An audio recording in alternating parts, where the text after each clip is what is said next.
వందే మాతర గీతం వరుస మారుతోంది, తరం మారుతోంది, ఆ స్వరం కూడా మారుతోంది అన్నాడు కవి. అయితే తరతరాలుగా ఊరువాడ ప్రతిధ్వనిస్తోన్న వందే మాతర గీతం 150 వసంతాలు పూర్తి చేసుకున్న సందర్భంగా జాతీయ గీతంపై పార్లమెంట్ సాక్షిగా 10 గంటల ప్రత్యేక చర్చ జరగబోతోంది. పార్లమెంటు శీతాకాల సమావేశాల్లో ఇవాళ లోక్సభలో వందే మాతరంపై ప్రత్యేక చర్చ జరగనుంది. వందే మాతర గీతం 150 వసంతాలు పూర్తి చేసుకున్న సందర్భాన్ని పురస్కరించుకొని మధ్యాహ్నం 12 గంటలకు పార్లమెంటులో ప్రధానమంత్రి నరేంద్ర మోదీ చర్చను ప్రారంభిస్తారు. ఈ అంశంపై సభను ఉద్దేశించి ఆయన ప్రసంగిస్తారు. రక్షణ మంత్రి రాజ్నాథ్ సింగ్ చర్చను ముగిస్తారు. లోక్సభలో వందే మాతరంపై చర్చ కోసం మొత్తం 10 గంటల సమయాన్ని కేటాయించారు. అధికార ఎన్డీఏ కూటమికి 3 గంటల సమయాన్ని కేటాయించారు. గమనార్హం, లోక్సభలో ప్రత్యేక చర్చ సందర్భంగా వందే మాతరంతో ముడిపడిన కీలకమైన చారిత్రక అంశాలు ప్రస్తావనకొచ్చే అవకాశం ఉంది. వందే మాతరంపై లోక్సభలో ప్రత్యేక చర్చలో కాంగ్రెస్ నుంచి 8 మంది ఎంపీలు ప్రసంగిస్తారు. ఆంగ్లేయులకు వ్యతిరేకంగా అప్పట్లో భారతీయుల్ని ఏకం చేసిన ఉద్యమ ఘట్టాల్లో వందే మాతర గీతం ఒకటి.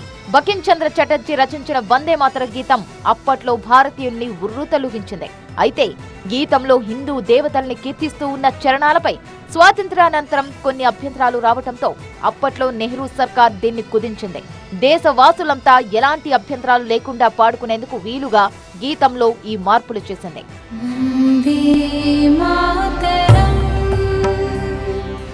2012లో కేంద్రంలో యూపీఏ అధికారంలో ఉండగా వందే మాతర గీతంపై పార్లమెంటులో మరో కీలక నిర్ణయం తీసుకున్నారు.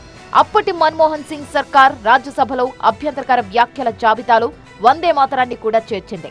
దీంతో రాజ్యసభలో వందే మాతర గీతం ఆలపించడానికి లేకుండా పోయింది. ఇప్పుడు వందే మాతరాన్ని నిషేధిత పదాల జాబితా నుంచి తొలగించాలని ఎన్డీఏ ప్రభుత్వం నిర్ణయించింది. పార్లమెంటులో స్వల్పకాలిక చర్చ తర్వాత దీనిపై నిర్ణయాన్ని ప్రకటించే అవకాశం ఉంది. అందుకే ఎంపీలందరూ ఖచ్చితంగా సభకు రావాలని బీజేపీ ఆదేశాలిచ్చింది.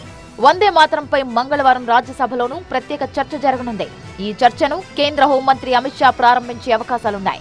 ఆయన తర్వాత రాజ్యసభ అధికార పక్ష నేత జేపీ నడ్డా ప్రసంగిస్తారు. డిసెంబర్ 1న మొదలైన పార్లమెంటు శీతాకాల సమావేశాలు డిసెంబర్ 19 వరకు కొనసాగుతాయి.